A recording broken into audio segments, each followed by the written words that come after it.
الحمد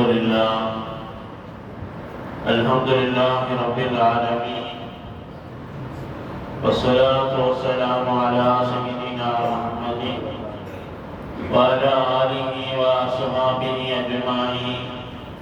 أما بعد، فقد قال الله تعالى في القرآن العظيم والفرقان المجيد: أعوذ بالله من الشيطان الرجيم. بسم الله الرحمن الرحيم. ومن نعمره ننكسه في الخلق أفلا يعقلون. صدق الله العلي العظيم. وقال نبينا صلى الله عليه وسلم: من لم يرحم صغيرنا ولم يؤخر كبيرنا فليس منا، أو كما قال عليه الصلاة والسلام. சர்வ புகழும் புகழ்ச்சியும் ஏக வல்லோனாகிய அல்லாஹ்வுக்கு உரித்தாகட்டுமாக. சாந்தியும் சமாதானமும் நம் உயிரிலும் மேலான கண்மணி நாயகம் ஸல்லல்லாஹு அலைஹி வஸல்லம் அவர்கள் மீதும், அவர்களது அடிச்சுவற்றை அடிவரலாக பின்பற்றிய சத்திய சஹாபாக்கள், தாபீங்கள், தபஅ தாபீங்கள், நாதாக்கள், நல்லோர்கள், வலிமார்கள், குறிப்பாக நம் அனைவர் மீதும் அல்லாஹ்வுடைய சாந்தியும் சமாதானமும் என்றென்றும் குறைவின்றி நிறைவாக நிலவட்டுமாக. ஆமீன்.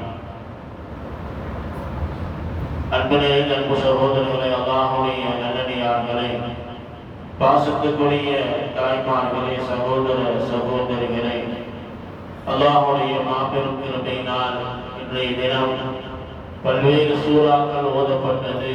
அதில் குறிப்பாக யாசீன் சூரா ஓதப்பட்டது. யாசீன் சூரா என்பது கல்புல் குர்ஆன், குர்ஆனுடைய இதயம் என்று நபிகள் நாயகம் ஸல்லல்லாஹு அலைஹி வஸல்லம் சொல்லி தந்தார்கள். அந்த யாசீன் சூராவை இன்ஷா அல்லாஹ் நாளைக்கு தொடர்ந்து ஓதுவாங்க. அதில் ஒரு வசனம் என்பது இன்றைக்கு நமக்கு சிந்தனைக்குரிய ஒரு வசனமாக இருக்கிறது. வயதுகளை குறித்து அல்லாஹ் பேசுகிறார். இந்த யாசீன் சூராவிலே உலகத்தை பற்றி அல்லாஹ் பேசுகிறார், மறுமையை குறித்து பேசுகிறார், மன்னரை வாழ்க்கை குறித்தெல்லாம் அல்லாஹ் பேசி வருகிற பொழுது முதுமை பருவத்தை பற்றி அல்லாஹ் தஆலா சொல்லித் தருகிறார். பொதுவாக நாயகம் ஸல்லல்லாஹு அலைஹி வஸல்லம் அவர்கள் பெரியவர்களுக்கு மரியாதை கொடுப்பவர்களாக, வயோதிகம் அடைந்தவர்களை கண்ணியப்படுத்துபவர்களாக நாயகம் ஸல்லல்லாஹு அலைஹி வஸல்லம் இருந்திருக்கிறார்.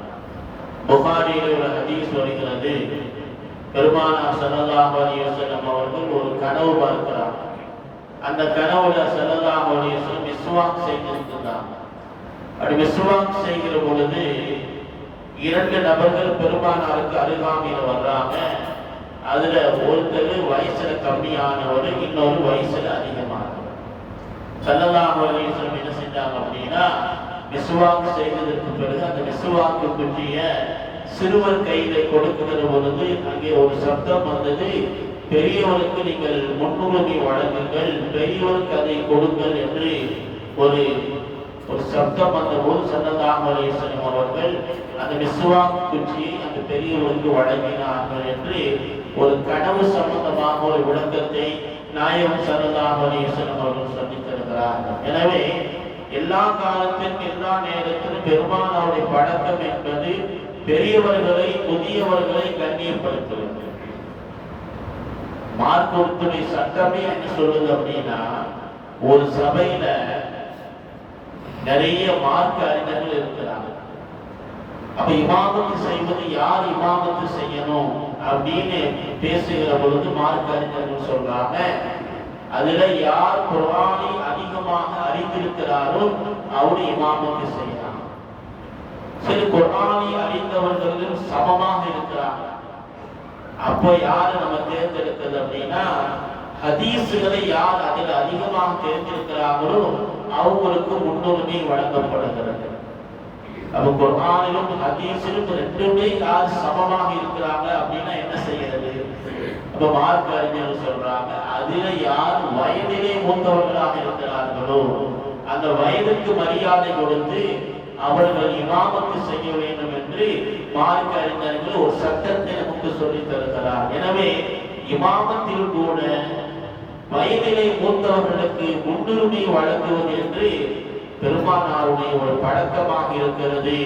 மார்க்கம் நமக்கு சொல்லக்கூடிய ஒரு வழிமுறையாக நாயகம் ஸல்லல்லாஹு அலைஹி வஸல்லம் அவர்கள் சிறுவர்களாக இருந்தாலும் பெரியவர்களாக இருந்தாலும் சிறு பிராயத்தில் இருந்தே பெரியவர்களுக்கு மரியாதை கொடுப்பது, பெரியவங்களை துஆவை வாங்குவது, மூத்தவங்களுக்கு முன்னாடி எப்படி பேசணும் என்பதை சஹாபாக்கள் ஒவ்வொரு தன்னுடைய பிள்ளைகளுக்கெல்லாம் கற்றுக் கொடுத்தார். அப்படி ஒரு முறைதான் ஸல்லல்லாஹு அலைஹி வஸல்லம் அவர்கள் சஹாபாக்களுக்கு மத்தியில் பேசிக் கொண்டிருக்கிற பொழுது நபி அவங்க கேட்டாங்க, ஒரு உலகத்தில் ஒரு மரம் இருக்கிறது, அந்த மரம் என்பது ஒரு மூமினான மனிதனுக்கு ஒப்பான மரம், அது அந்த மரம் எந்த மரம் என்று ஸல்லல்லாஹு அலைஹி வஸல்லம் கேட்டார். அப்படி கேட்டபோது சஹாபாக்கள் அந்த சபையில் பெரும் சஹாபாக்கள் இருக்கிறார். அபூபக்கர் சித்திக் ரலியல்லாஹு தஆலா அன்ஹு, உமர் ரலியல்லாஹு தஆலா அன்ஹு போன்ற பெரும் சஹாபாக்கள் இருக்கக்கூடிய அந்த சபையில யாருமே பதில் சொல்லல. நாயகம் ஸல்லல்லாஹு அலைஹி வஸல்லம் அவங்களே கடைசியில் பதில் சொன்னாங்க, ஒரு பூமிக்கு ஒப்பான மரம் என்பது அது பேரித்த மரமாக இருக்கிறது. எப்படி அந்த பேரித்த மரம் என்பது அதனுடைய அத்தனை பாகங்களும் மக்களுக்கு பயன் தரக்கூடியதாக இருக்கிறது. அதனுடைய மட்டையாக இருந்தாலும் சரி, அதனுடைய பழங்களாக இருந்தாலும் சரி, அதனுடைய நாறுகளாக இருந்தாலும் சரி, அத்தனை எப்படி பேரித்த மரம் பயன் தரக்கூடியதாக இருக்கிறதோ அந்த மாதிரி ஒரு பூமி என்பவன் தன்னுடைய வாழ்க்கையை அவன் பயன் தரக்கூடியதாக அமைத்துக் கொள்ள வேண்டும் என்று நாயகம் ஸல்லல்லாஹு அலைஹி வஸல்லம் அவர்கள் இந்த ஒப்பீடுகளை செய்து காமித்தார்கள், சொல்லி காமித்தார்கள். சபையெல்லாம் முடிஞ்சாச்சு, எல்லாரும் வெளியே நடந்து போறாங்க. போகிற பொழுது உமர் ரலியல்லாஹு தஆலா அன்ஹு தன்னுடைய மகனார் அப்துல்லா ரலியல்லாஹு தஆலா கையை பிடித்துட்டு போகும்போது அந்த அப்துல்லா ரலியல்லாஹு தஆலா சொன்னாங்க, தந்தை அவர்களே, நாயகம் ஸல்லல்லாஹு அலைஹி வஸல்லம் அவங்க இந்த கேள்வி கேட்கும் போது அந்த மரம் அது பெரிய மரம் தான் என்று எனக்கு தெரியும், பெருமானார் கேட்ட கேள்விக்கு பதில் எனக்கு தெரியும் அப்படின்னு சொன்ன பொழுது உடனே உமர் ரலியல்லாஹு தஆலா சொன்னாங்க, எப்பா பதில் தெரிஞ்சதுதான் நீ சொல்லி இருக்கலாம் இல்லையா, நீ சொல்லி இருந்தீங்கன்னா எனக்கு எவ்வளவு சந்தோஷமாக இருக்கும், என் மகனுக்கு அல்லாஹ் இந்த இல்ம தந்திருக்கிறானே என்று நான் மகிழ்ச்சி அடைவேனே என்று சொன்ன பொழுது அந்த மகனார் சொன்னார், தந்தை அவர்களே, எனக்கு பதில் தெரிந்திருந்தாலும் அந்த சபை என்பது மிகப்பெரிய சஹாபாக்கள் இருக்கக்கூடிய சபை, அந்த சபையில நான் சின்ன பையன் எதிர்த்து அது பதில் சொல்வது அது ஒழுக்கக்கேடு அல்லவா, பெரியவர்களுக்கு முன்னாடி நம்ம முந்திரி கொண்ட மாதிரி எதிர்த்து ஒரு பதில சொல்றது அது எனக்கு கூச்சமாக இருந்தது என்று பெரியவர்களுக்கு உண்டான ஒரு மரியாதை எந்த அளவுக்கு அந்த பிள்ளைகளை படித்து வைத்திருந்தார்கள் என்பதை இந்த ஹதீஸ்கள் எல்லாம் நமக்கு சொல்லி தருகிறது. அன்பு சகோதரர்களே, இப்போது ஓதப்பட்ட இந்த வசனத்திலே அல்லாஹ் சொல்லக்கூடிய செய்தி என்ன தெரியுமா, நாம் சிலர்களுக்கு வயதை அதிகரிக்கிறோம். அப்படி வயது அதிகரிக்கிற பொழுது என்ன ஆகுது அப்படின்னா அவர்களுடைய அந்த படைப்பில் வித்தியாசம் ஏற்படுகிறது, அந்த உடல் ரீதியாக படைப்பிலே வித்தியாசம் ஏற்படுகிறது. அஃபலா யஅகிலூன், இவர்கள் சிந்தித்து பார்க்க வேண்டாமா என்று அல்லாஹ் சுப்ஹானஹு வ தஆலா சொல்லித் தருகிறார். அன்பு சகோதரர்களே, மனிதனுடைய படைப்பின் வித்தியாசத்தை கொஞ்சம் யோசித்து பாருங்கள். முதுமை பருவம் என்பது இன்னொரு குழந்தை பருவம், முதுமை பருவம் என்பது இன்னொரு குழந்தை பருவம். அல்லாஹ் தஆலா எப்படி எல்லாம் வச்சிருக்கிறார் பாருங்க. ஆரம்ப காலத்துல மனிதர்கள் ஒன்றும் இல்லாமல் இருந்தார். நாம எப்படி இருந்தோம் அப்படின்னா இன்னும் பொருள் தான், இன்னும் வஸ்து தான் என்று சொல்ல முடியாத அளவுக்கு நம்முடைய வாழ்க்கை ஒரு கட்டத்தில் இருந்துச்சு. ஹல் அத்தா அலல் இன்சானி ஹீனும் மின தஹ்ரி லம் யகுன் ஷைஅன் மதுகூரா, இன்னும் பொருள் தான் என்று சொல்ல முடியாத அளவுக்கு அல்லாஹ் ஒரு கட்டத்தில் நம்மளை வச்சிருக்கான். இது முதல் கட்டம். அதற்கு பிறகு மண்ணிலிருந்து மனிதன் படைக்கப்பட்டதனால மண்ணாக, அதற்கு பிறகு இந்திரிய துணிகளாக, அதற்கு பிறகு தாயின் கருவறையிலே இரத்த கட்டியாக, அதற்கு பிறகு சதை கட்டியாக, அதற்கு பிறகு குழந்தை பருவமாக, அதற்கு பிறகு வாலிப பருவமாக, அதற்கு பிறகு முதுமை பருவமாக. அந்த முதுமை பருவத்தினை தாண்டி ஒரு பருவம் இருக்கிறது, அதுதான் அறுத்தருள் உமர் என்று சொல்வார்கள் அரபியிலே. அதுதான் தள்ளாடக்கூடிய அந்த வயது, முதுமையை தாண்டி பலகீனமான அந்த வயது. அதற்கு பிறகு மரணம் என்கின்ற அந்த பருவம். இப்படி அல்லாஹ் சிறு வயதில் இருந்து அப்படி படிப்படியாக அல்லாஹ் தருகிறான். அந்த முதுமை பருவம் என்று வருகிற பொழுது பலகீனமான அந்த நேரம் என்பது எப்படிப்பட்டது அப்படின்னா, அந்த நேரம் என்பது இன்னொரு குழந்தை பருவமாக அல்லாஹ் மாற்றி விடுகிறான். அதனால்தான் நபிகள் நாயகம் ஸல்லல்லாஹு அலைஹி வஸல்லம் அல்லாஹ்வுக்கு துஆ செஞ்சாங்க, அல்லாஹும்ம இன்னி அஊது பிக்க மின் அர்தல் உமூர். யா அல்லாஹ், மிக வயதாகி பலகீனம் ஏற்பட்டு பிறருக்கு சுமையாக தன்னுடைய காரியங்களை சுய தேவைகளை செய்ய முடியாத ஒரு கட்டத்திற்கு தான் அருந்தல் உமூர் என்று சொல்வார். சுமையாக, பாரமாக, பிறருக்கு சங்கடங்களை ஏற்படுத்தக்கூடிய அந்த வயதை விட்டும் யா அல்லாஹ் உன்னிடத்தில் நான் பாதுகாப்பு தேடுகிறேன் என்று நாயகம் ஸல்லல்லாஹு அலைஹி வஸல்லம் அவர்கள் அல்லாஹ்விடத்தில் அந்த ஏழாமை பருவத்தை விட்டும் அல்லாஹ்விடத்தில் பாதுகாப்பு தேடுகிறார். அப்படிப்பட்ட ஒரு பருவம் என்பது மிக மிக மோசமான ஒரு காலம். அதுவும் இன்றைக்குண்டான காலகட்டத்தில் யாரும் யாரையும் பார்க்காத ஒரு காலம், எல்லோரையும் சுமையாக நினைக்கக்கூடிய ஒரு காலம். எல்லாத்தையும் சொல்லுங்க, சில வீடுகள்ல பெரியவங்களை முதியவர்களை சுமையாக நினைக்கிறார். அது தந்தையாக இருக்கலாம், தாயாக இருக்கலாம், மாமனாராக இருக்கலாம், மாமியாராக இருக்கலாம், அல்லது பெரிய தந்தையாக இருக்கலாம். இப்படியெல்லாம் பல்வேறு உறவுகள் என்பதை இன்றைக்குண்டான ஜெனரேஷன் என்பது யாரையும் பார்ப்பதற்கு தயாராக இல்லை. அதனால்தான் ஸல்லல்லாஹு அலைஹி வஸல்லம் அவர்கள் தன் சுய தேவைகளை பூர்த்தி செய்ய முடியாத ஒரு வயது இருக்கு இல்லையா, அந்த வயதை மட்டும் அல்லாஹ் ஒருத்தரை பாதுகாப்பு. உங்களுக்கு ஒரு ஆச்சரியமான செய்தி என்ன தெரியுமா? வயதை பற்றி நாம் பேசுகிற பொழுது நபிகள் நாயகம் ஸல்லல்லாஹு அலைஹி வஸல்லம் அவர்கள் வஃபாத் ஆகிற பொழுது நபி அவங்களுக்கு எவ்வளவு வயசு? 63 வயசு. பெருமானாருடைய உற்ற தோழர் செய்தனா அபூபக்கர் சித்திக் ரலியல்லாஹு தஆலா அவங்க வஃபாத் ஆகும்போது அவங்க வயசு எவ்வளவு? அதே 63 தான். செய்தனா உமர் ஃபாரூக் ரலியல்லாஹு தஆலா அவங்க வஃபாத் ஆகிற பொழுது அவங்க வயசு அதே 63. 3 பேருக்கு அல்லாஹ் தஆலா ஒற்றுமையாக அந்த வயது வித்தியாசம் இல்லாமல் மரணம் கூட பெருமானாரோடு சஹாபாக்களுக்கு அந்த வயதை அல்லாஹ் தஆலா ஒன்றுபடுத்தி இருந்தான். எனவே முதுமை காலம் என்பது, முதுமை பருவம் என்பது இன்னொரு குழந்தை பருவம் என்று சொல்வதற்கு என்ன காரணம் அப்படின்னா, சின்ன குழந்தையா இருக்கும்போது பார்த்தீங்கன்னா வாயில என்ன செய்யாது, பல்லு இருக்காது.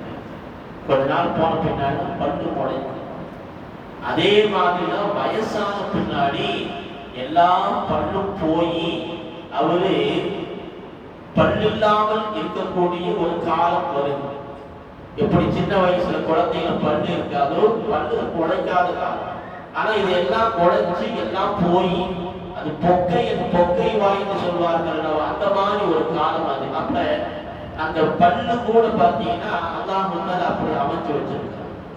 அதே மாதிரி பாத்தீங்கன்னா குழந்தைகள் கூட எப்பவுமே ஒரு ஆள் இருந்துகிட்டே இருக்கும்.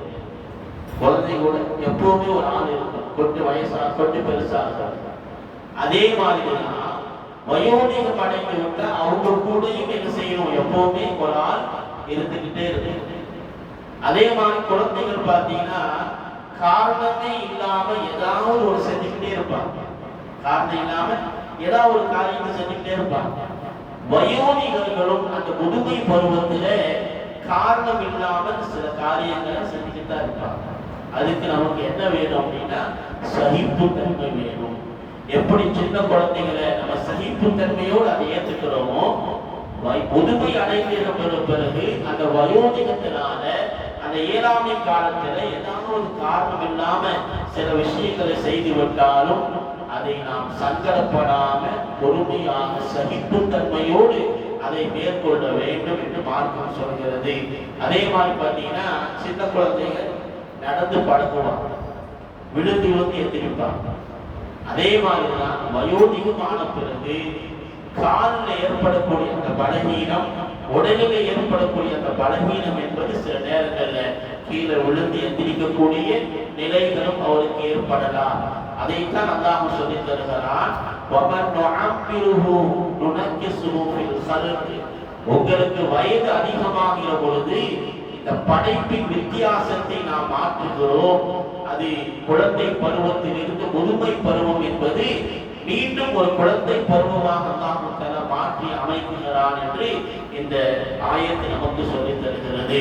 அன்பு சகோதரர்களை, நம்முடைய வீடுகள் இருக்கக்கூடிய முதியவர்கள், பெரியவர்கள், அது தாயாக, தந்தையாக, நம்முடைய பெற்றோர்களாக இருக்கக்கூடிய நேரத்தில் அவர்களை மிக மிக கண்ணியமாக, மிக மிக மரியாதையோடு, மிக மிக கண்ணியத்தோடு அவர்களை நாம் பார்க்க வேண்டும்.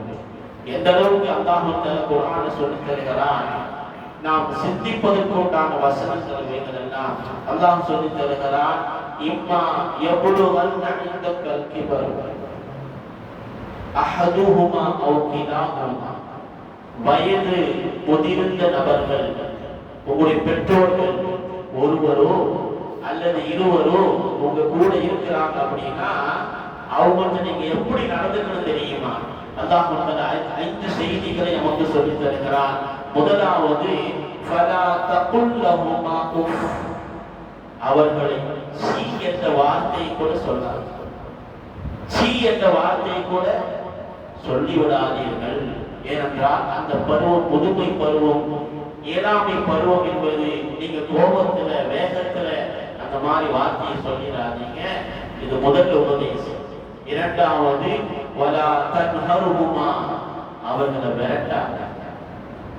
பெற்றோர்களை வயோதிகத்துல ஏதோ அவங்க பேசிட்டாங்க அப்படின்னா போகமா போகத்தா, உங்களுக்கு ஒன்றும் தெரியாது, எப்ப பார்த்தாலும் தோணோன்னு ஏதாவது சொல்லிக்கிட்டே இருக்காதீங்க, பெசாம போய் ஒரு இடத்துல போய் உட்காருங்க என்கின்ற மாதிரி அவர்களை விரட்டாதீங்க. விரட்டாங்க. உங்க செலவுல அவங்க இருக்கலாம், உங்களுடைய பாதுகாப்புல அவங்க இருக்கலாம், உங்களுடைய மேற்பார்வையில் அவங்க இருக்கலாம். இருந்தாலும் கூட இது போன்ற வார்த்தைகள் என்பது உள்ளத்துல மிகப்பெரிய வேதனையை தரும். அந்த வயோதிகத்தில் அவங்களுக்கு எதுவுமே வெளியே சொல்ல மாட்டாங்க, என்னத்தை சொல்றது அப்படிங்கிற மாதிரி சகிச்சுட்டு போயிடுவாங்க. பார்க்கறது இந்த ஒரு பையன் தான், இவன்ட்டு போய் நம்ம என்ன பேசுறது, எவனும் பார்க்கல அப்படின்னா வேற யாரு நம்மளை பார்ப்பா அப்படிங்கிற மாதிரி வேதனையில உங்கள்கிட்ட ஒண்ணுமே சொல்லாம அவங்க அப்படியே ஒதுங்கி மனசளவுல பாதிக்கப்பட்டிருப்பாங்க. அல்லாஹ் சொல்லுகிறான், வலா தன்ஹருஹுமா, அவர்களை நீங்கள் விரட்டாதீர்கள், வகுல் லஹுமா கௌலன் கரீமா, அவங்கள்ட்ட பேசும்போது சங்கையாக பேசுங்க. கரீம் அப்படின்னா சங்கை, சங்கையாக, மரியாதையாக, கண்ணியத்தோடு நீங்கள் பேசுங்க. வஹ்பில் லஹுமா ஜனாஹ துல்லி மினர் ரஹ்மா, என்னென்ன ரஹமத்துகள், என்னென்ன கருணைகள், என்னென்ன அன்பு பாசம் இருக்கிறதோ அத்தனையும் நீங்கள் கொட்டி விடுங்கள். அந்த பெற்றோர்களுக்கு முன்பாக அல்லது முதுமை அடைந்த யாரோ ஒருவர் உங்கள் வீட்டில் இருக்கிறாங்க அப்படின்னா அவங்களுடைய என்னென்ன கருணை, என்னென்ன அன்பு காட்ட முடியுமோ அத்தனையும் நீங்கள் காட்டி விடுங்கள். அந்த பெற்றோர்களுக்காக இப்படி துவா செய்யுங்க, சிறு வயதிலே எப்படி வளர்த்து என்னை ஆளாக்கினார்களோ அதை போன்று அவர்களை நீ பராமரிப்பாயாக என்று இப்படி துவா செய்யுங்கள் என்று அல்லாஹ் தஆலா 5 செய்திகளை முதுமை பருவத்தில் இருக்கக்கூடிய அந்த பெற்றோர்களுக்கு நீங்கள் செய்யுங்கள் என்று குர்ஆன் நமக்கு உபதேசம் செய்கிறது. அன்பு சகோதரர்களே, அலியும் கர்ரமல்லாஹு வஜ்ஹு சொல்றாங்க, ஒரு சட்டையை எடுத்து நீங்க போடுகிற பொழுது அந்த சட்டையை உதறீங்களா இல்லையா, அப்படி உதவுகிற பொழுது அதுல ஏதாவது தூசி பறந்துச்சு அப்படின்னா அப்படிப்பட்ட ஒரு கண்ணிய குறைவு கூட பெற்றோர்களுக்கு நீங்க காட்டிடாதீங்க. அப்படிப்பட்ட ஒரு மன வருத்தத்தை கூட நீங்கள் பெற்றோர்களுக்கு நீங்கள் தந்தி விடாதீர்கள் என்று அலி ரலியல்லாஹு தஆலா அவர்கள் சொல்லித் தருகிறார்கள். ஏன் தெரியுமா? உலகத்திலே பெரியவர்களை கொண்டுதான் அல்லாஹ் நமக்கு பரக்கத்தை வச்சிருக்கான். பெரியவங்க வீட்டில் இருந்தாலும் ஒரு பரக்கத்து. இன்னைக்கெல்லாம் சுவையாக நினைக்கிறாங்க. ஆனா ஸல்லல்லாஹு அலைஹி வஸல்லம் சொல்றாங்க, உங்க வீட்டுல ஒரு பெரியவங்க இருக்கிறாங்க அப்படின்னா அதை கொண்டு அல்லாஹ் உங்களுக்கு பரக்கத்தை தருவான். பெரியவங்க மட்டுமல்ல, இயலாதவர்கள், முடியாதவர்கள், உங்க சகோதரோ அல்லது சகோதரியோ யாரோ ஒரு அல்லாஹ் பாதுகாக்கணும்.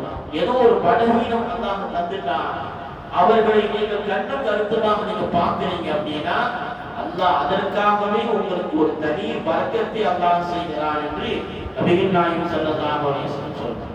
அதனால வயோதிகர்களுக்கு பல சலுகை இருக்கு. ரொம்ப வயசாச்சு, நோன்பு வைக்க முடியலையா, அல்லாஹ் நமக்கு என்ன செய்யறான், அதுல சலுகை வழங்குகிறான். நின்று தொழுக முடியல, வயசு பலகீனம், உட்கார்ந்து நீங்க தொழுது கொள்ளலாம். அதே மாதிரி ஸல்லல்லாஹு அலைஹி வஸல்லம் சொன்னாங்க, யார் இமாமத்து செய்கிறாங்களோ, தொழ வைக்கிறார்களோ, அந்த இமாம்கள் தொழுகையை லேசாக்கட்டும். ஏனென்றால் உங்களுக்கு பின்னால் இருப்பவர்கள் வயோதிகர்கள் இருக்கிறாங்க, முதுமை பருவத்தில் இருக்கிறவங்க இருக்கிறாங்க, தேவையுடையவர்கள் இருக்கிறாங்க, பெண்கள் குழந்தைகள் எல்லாம் இருக்கிறாங்க. அதனால் அவர்களை கவனித்து இமாமத்து செய்பவர்கள் அந்த தொழுகையை லேசாக்கட்டும் என்று நபிகள் நாயகம் ஸல்லல்லாஹு அலைஹி வஸல்லம் சொல்றாங்க. அப்படின்னா அந்த முதுமை பருவத்தில் இருப்பவர்கள் சிரமப்படக்கூடாது என்பதற்காக நினைத்தால் இத்தனை சலுகைகளும் நாயகம் ஸல்லல்லாஹு அலைஹி வஸல்லம் அவர்களுக்கு சொல்லித் தருகிறார்கள். அன்பு சகோதரர்களே, உங்களுக்கெல்லாம் தெரிந்த ஒரு ஹதீஸ், ரொம்ப பிரபலமான ஹதீஸ், மல்லம் யர்ஹம் ஸகீரனா வலம் யுஅக்கிர் கபீரனா ஃபலைஸ மின்னா. யார் சிறுவர்கள் மீது அன்பு காட்டவில்லையோ, யார் பெரியவர்களுக்கு மரியாதை செய்யவில்லையோ, அவர்கள் நம்மை சார்ந்தவர்களே அல்ல என்றார்கள் நாயகம் ஸல்லல்லாஹு அலைஹி வஸல்லம். இந்த ஹதீஸ் எப்ப சொன்னாங்க அப்படின்னா, சஹாபாக்களுடைய சபை இருக்கு, வயசான ஒருத்தர் வர்றார். வருகிற பொழுது அவருக்கு இடம் கொடுக்கணுமா இல்லையா? இடம் கொடுப்பதுன்னு சஹாபா கொஞ்சம் சுரக்கம் காட்டினாங்க, கொஞ்சம் யோசிச்சாங்க, கொஞ்சம் கவனக்குறைவாக இருந்தார். அந்த நேரத்தில் தான் நாயகம் ஸல்லல்லாஹு அலைஹி வஸல்லம் அவர்கள் இந்த ஹதீஸை நமக்கு சொல்லித் தருகிறார்கள். அன்பு சகோதரர்களே, வயோதிகர்கள், முடியாதவர்கள், அந்த பலகீனமாக இருக்கக்கூடிய அந்த காலகட்டத்தில் பெற்றோர்களாக இருக்கக்கூடிய அவர்களை பிள்ளைகள் எப்படி பாதுகாக்கணும் அப்படின்னா, உடன் இருந்து பாதுகாக்கணும், கூட இருந்து அவங்களை கவனிச்சுக்கணும். அதுதான் ரொம்ப ரொம்ப முக்கியமானது. இன்னைக்கு என்னாச்சு அப்படின்னா, காசு இருக்கு அப்படிங்கிறதுக்காக வேண்டி அவங்களை பார்க்கறதுக்காக வேண்டி யாரையும் ஒரு ஆள் ஏற்பாடு செய்யறாங்க. காசு இருக்கு அப்படிங்கிறதுக்காக வேண்டி எதையும் ஒரு முதியோர் இல்லத்தினுடைய விட்டுட்டு வர்றாங்க.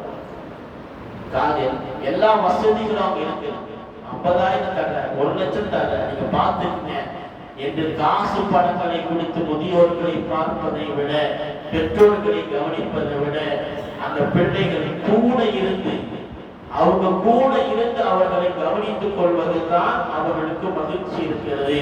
அன்பு சகோதரர்களை, கை நிறைய சம்பாதிக்கிறாங்க பிள்ளைகள், வெளிநாடுகள்ல வேலை செய்யறாங்க. இங்க பாத்தீங்கன்னா வீட்டு வசதி எல்லாம் இருக்குது, ஆனா அப்பா அம்மா மட்டும் இங்க தனியாக இருக்கிறாங்க. எந்த உறவுகளும் கிடையாது. ஒரு நேரம் உடம்பு சரியில்லை அப்படின்னா அழைத்துட்டு கூப்பிட்டு போட்டு ஆளுகள் கிடையாது. ஒரு மாத்திரை மருந்து வாங்கி கொடுப்பதற்கு ஆளுகள் கிடையாது. அப்படிப்பட்ட நிலைகள்ல பெற்றோர்கள் கூட இருந்து அவர்களை கவனிக்கக்கூடிய அந்த வயதுதான் அந்த முதுமை வயதாக இருக்கு. அதுதான் அவங்களுக்கு சந்தோஷம். பேரப்பிள்ளைகளை பார்த்து, மருமக்களை பார்த்து, எல்லாத்தையும் இருக்கக்கூடிய அந்த சந்தோஷமான அந்த வாழ்க்கை தான் அவங்களுக்கு அந்த நேரத்தில் தேவையான. நீங்கள் கொடுக்கக்கூடிய காசு பணங்களும் வசதி வாய்ப்புகளும் அல்ல, மாறாக அந்த முடியாத நேரத்திலே குடும்பத்தோடு இருப்பதைத்தான் அந்த பெற்றோர்கள், நிறைய பெற்றோர்கள் விரும்புகிறார்கள். எல்லா பெற்றோர்களும் அதைத்தான் விரும்புவார்கள். எனவே பிள்ளைகள் கூட இருந்து கவனிக்கக்கூடிய பிள்ளைகளாக இருக்க வேண்டும். அதைத்தான் மார்க்கம் நமக்கு சொல்லித் தருகிறது. நபிகள் நாயகம் ஸல்லல்லாஹு அலைஹி வஸல்லம் அவர்கள் பல்வேறு நேரங்கள்ல இதை நமக்கு உபதேசம் செஞ்சிருக்கிறாங்க. அதே நேரத்தில் அன்பு சகோதரர்களே, வயசு அதிகமாகிறது, நான் சொன்னேன் இல்லையா, முதுமை பருவத்துல தள்ளாடக்கூடிய அந்த வயதுல யாருக்கும் சுமையாக இருக்கக்கூடாது. அப்படிப்பட்ட ஒரு வயதை விட்டு நபி அவங்க பாதுகாப்பு தேடினாங்க அப்படின்னு சொன்னமா இல்லையா? அப்படிப்பட்ட வயது வராமல் இருப்பதற்கு, அப்படிப்பட்ட வயது வந்தாலும் அப்படிப்பட்ட நிலைமை வராமல் இருப்பதற்கு நாயகம் ஸல்லல்லாஹு அலைஹி வஸல்லம் அவர்கள் நமக்கு ஒரு யோசனை சொல்லித் தருகிறார்கள். ஹதீஸில் வருகிறது, இக்ரிமா ரலியல்லாஹு தஆலா ஹதீஸ் அறிவிக்கிறாங்க, யார் குர்ஆனை அதிகமாக ஓதுறாங்களோ அவங்களுக்கு இந்த பலகீனம் என்பது வராது. எவ்வளவு வயசானாலும் இந்த பலகீனம் வராது. யாருக்குங்க? குர்ஆனை யார் அதிகமாக ஓதக்கூடிய பழக்கம் இருக்குதோ அவங்களுக்கு எவ்வளவு வயசானாலும் அந்த பலகீனம் வராது. இதற்கு எடுத்துக்காட்டு சஹாபாக்களுடைய காலத்துல அவர்கள் வாழ்ந்த வாழ்க்கை. அனஸ் ரலியல்லாஹு தஆலா உங்களுக்கு தெரியும், பெருமானாருக்கு 10 ஆண்டுகளாக பணிவிடை செய்த சஹாபி அனஸ் ரலியல்லாஹு தஆலா. அவங்க வஃபாத் ஆகும்போது அவங்க வயசு எவ்வளவு தெரியுமா? 103 வயசு. அதே மாதிரி அந்த 103 வயசுலும் அவங்களுக்கு எந்த பலகீனமும் ஏற்படல. ஞாபக மறதியோ பலகீனமோ யாருக்கும் சுமையாக இருப்பதோ அதெல்லாம் ஏற்படல. 103 வயசு. அஸ்மா ரலியல்லாஹு தஆலா ஆயிஷா அம்மாவுடைய சகோதரி அஸ்மா ரலியல்லாஹு தஆலா அவங்க வஃபாத் ஆகிற போது அவங்க வயசு 3 வயசு. எந்த பலகீனமும் இல்லை. ஹஸ்ஸான் இப்னு சாபித் ரலியல்லாஹு தஆலா அவங்க வஃபாத் ஆகிற போது அவங்க வயசு 120 வயசு. 120 வயசு வரை இருந்தாங்க. 60 ஆண்டுகள் இஸ்லாத்துல வராமல் இருந்தாங்க. இஸ்லாத்துக்கு வந்ததுக்கு பிறகு 60 ஆண்டுகள். அப்படி 120 வயசு அல்லாஹ் தந்திருந்தா எப்போ பார்த்தா குர்ஆன் அதிகமா ஓதிக்கிட்டே இருப்பாங்க. அதனால் அல்லாஹ் அவருக்கு தந்த வெகுமதி என்ன அப்படின்னா பலகீனம். வயசானாலும் இந்த பலகீனம் அல்ல. சஹாபாக்களிலேயே ஆக அதிகமாக வயசு கொடுக்கப்பட்ட சஹாபி யாரு அப்படின்னு பார்த்தீங்கன்னா சல்மான் ஃபாரிசி ரலியல்லாஹு தஆலா. நம்ம சென்ற வருஷத்துல அவருடைய வரலாறு நம்ம பேசி இருக்கிறோம். சல்மான் ஃபாரிசி ரலியல்லாஹு தஆலா அவங்க உலகத்துல வாழ்ந்த வாழ்க்கை வயது எவ்வளவு அப்படின்னா சஹாபாக்கள் அதிக வயது உடையவர்கள் 250 வயசுல வருவாங்க. 250 வயசு வரை உலகத்துல வாழ்ந்தாங்க சல்மான் ஃபாரிசி ரலியல்லாஹு தஆலா. இப்ப எவ்வளவு பெரிய வயது இருந்த கூட ஒரு தடுமாற்றமோ நினைவு மாறுவதோ நினைவு மறந்து போகுவதோ எதுவுமே இல்லை. அத்தனை வயது வரை ஆரோக்கியமாக இருந்தாங்க அப்படின்னா அதற்கு என்ன காரணம் தெரியுமா? குர்ஆனை அதிகமாக ஓதக்கூடிய ஒரு பழக்கத்தில் இருந்தாங்க சஹாபாக்கள். அதைத்தான் இக்ரிமா ரலியல்லாஹு தஆலா சொல்லி தர்றாங்க. அந்த வயோதிகம் வந்தாலும் பலகீனம் வராமல் இருக்கணும் அப்படின்னா குர்ஆனை அதிகமாக ஓதுங்கள் என்று நாயகம் ஸல்லல்லாஹு அலைஹி வஸல்லம் சொல்லி தருகிறார்கள். அன்பு சகோதரர்களே, அதோடு இல்லாம நம்ம வாழ்க்கையில எப்பவுமே 2 விஷயத்தை நம்ம செய்யணும். ஏன்னா முதுமை பருவம் என்பது எப்போதும் மரணத்திற்கு தயாராக இருக்கக்கூடிய அந்த நேரம். முதுமை பருவம் மட்டுமல்ல, அல்லாஹ் குர்ஆனில் சொல்லி தருகிறான், ஃபரீகுன் ஃபில் ஜன்னah வ ஃபரீகுன் ஃபிஸ் ஸஈர். ஒரு கூட்டம் சொர்க்கத்துக்கு போங்க, ஒரு கூட்டம் நரகத்துக்கு போங்க என்று நாளை மறுமையில் அல்லாஹ் சொல்வானா. ஆனா உலகத்துல பாத்தீங்கன்னா நம்ம எல்லாரும் ஒரு லைன்ல நம்ம எல்லாரும் நிக்கிறோம். மரணம் அப்படிங்கிற லைன். அது யார் முன்னாடி போவாங்க யாரு பின்னாடி போவாங்க என்று யாருக்குமே தெரியாது. சில நேரம் கேட்டா அந்த வரிசை என்பது ஸ்பீடா போகும். சில நேரத்தில் வரிசை என்பது ரொம்ப ஸ்லோவா போகும். டாக்டர் பார்க்க போனீங்கன்னா டோக்கனை கொடுத்து உட்கார வச்சுருவாங்க. சாயங்காலம் 5 மணிக்கு போனா 10 மணி ஆனாலும் டாக்டர் பார்க்க முடியும். டோக்கன் ரொம்ப மெதுவா போகும். சில பேஷண்ட் எல்லாம் போனா 1/2 மணி நேரம் 3/4 மணி நேரம் பேசிக்கிட்டே இருப்பாங்க. நமக்கு வெறுப்பாங்க. சில நேரத்தில் போய் பார்த்தீங்கன்னா போனவுடன் டாக்டர் பார்த்துட்டு வந்தாங்க. அந்த மாதிரி அல்லாஹ் தஆலா நம்ம டோக்கனை எப்போ வச்சிருக்கா நமக்கு தெரியாது. கொரோனா டைம்ல பார்த்தீங்கன்னா அந்த டோக்கன் ரொம்ப ஸ்பீடா போச்சு. எப்போ வந்துருமோ யாருக்கு வந்துருமோ அப்படின்னு பயந்துட்டு. அதனால மார்க்கம் சொல்லி தருகிறது, மரணத்தின் வரிசையில் நாம் காத்திருக்கிறோம். யாருக்கு முன்னால் யாருக்கு பின்னால் என்று தெரியாது. அதனால் வாழ்க்கையில 2 விஷயத்தை எப்பவுமே நீங்க கடைபிடிங்க. ஒன்று, அல்லாஹ்விடத்தில் எப்போதும் தௌபா செய்யுங்கள், பாவ மன்னிப்பு அல்லாஹ்விட எப்பவுமே கேட்டுக்கிட்டே. இரண்டாவது, நம்மை குறித்து யாரும் ஒருவர் அல்லாஹ்விடத்தில் கையேந்தி, யா அல்லாஹ் இந்த அடியான் எனக்கு இப்படி செஞ்சுட்டான், அவனை நீ பார்த்துக்கோ என்று பத்துவா செய்யக்கூடிய வகையில நம்முடைய வாழ்க்கை அமையக்கூடாது. பிற நம்ம மீது பத்துவா செய்யக்கூடிய வகையில நம்முடைய வாழ்க்கையை நாம் அமைத்துக் கொள்ளக்கூடாது. இந்த ரெண்டு விஷயம் நம்ம வாழ்க்கையில எப்பவுமே கடைபிடிக்க வேண்டிய விஷயம். ஒன்று தௌபா, இன்னொன்று யாரும் நம்மை பத்துவா செய்யாத ஒரு வாழ்க்கை நாம் வாழ பழகிக் கொள்ள வேண்டும். அன்பு சகோதரர்களே, கடைசியாக ஒரே ஒரு செய்தியோடு நாம் நிறைவு செய்யலாம். முதுமை பருவம் என்பது இன்னொரு குழந்தை பருவமாக இருந்தால் கூட அந்த முதுமையில இருப்பவர்கள் நாம் நன்கு கவனித்துக் கொள்ள வேண்டும். ஏனென்றால் ஒரு காலம் நமக்கும் அந்த முதுமை வரலாம் என்பதை நாம் நினைவில் வைத்துக் கொள்ள வேண்டும். அல்லாஹ் சுப்ஹானஹு வ தஆலா பெரியவர்களை மரியாதை செய்யக்கூடிய, அவருடைய துஆக்களை வாங்கக்கூடிய நல்ல மக்களாக அல்லாஹ் தஆலா நம் அனைவர்களையும் ஆக்கி அருள்வாராக. வாஹிரு தஅவானா அல்ஹம்துலில்லாஹி ரப்பில்